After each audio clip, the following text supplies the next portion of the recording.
2015లో begin చేశారు. కొన్ని 16కి పూర్తి అయిపోయిందిగా.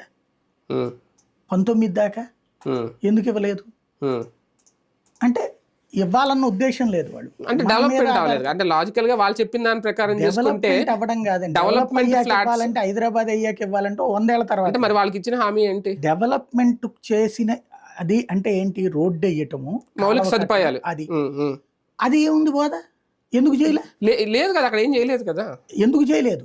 అదే అదంతా ఆఫ్టర్ ఆల్ 5-10 వేల కోట్లు. ఆఫ్టర్ ఆల్ 5-10 వేల కోట్లు. అది అంటే రోడ్లు వేయాలి, డ్రైనేజ్ వేయాలి, స్ట్రీట్ లైట్లు వేయాలి. అక్కడ అన్ని వాళ్ళ ప్లాట్ల వరకే కదా. వాళ్ళ ప్లాట్లకు 5,000 కోట్లు పెట్టి వేయలేరా? డెవలప్డ్ అంటే వాళ్ళ ప్లాట్లు డెవలప్ చేసి, అమరావతిని డెవలప్ చేసి, మొత్తం అమరావతి డెవలప్ అంటే కనుక 100 ఏళ్ళు ఆగాల్సిందే. వాళ్ళు చెప్పింది వాళ్ళకి ఇచ్చే ప్లాట్ల దగ్గర డెవలప్డ్ గా చేసిస్తామని, డెవలప్మెంట్ ప్లాట్స్ అని. అంటే అక్కడ వరకు వీళ్ళకి డిజైన్ చేసి వీళ్ళ గజాలు 1,200 గజాలు, కమర్షియల్ 200 కమర్షియల్ ఫ్లాట్, అక్కడ రోడ్లు వేసేసి డ్రైనేజీ కట్టి కరెంట్ ఇచ్చి వాళ్ళ చేతికి ఇవ్వాలి. సింపుల్ లాజిక్ అది.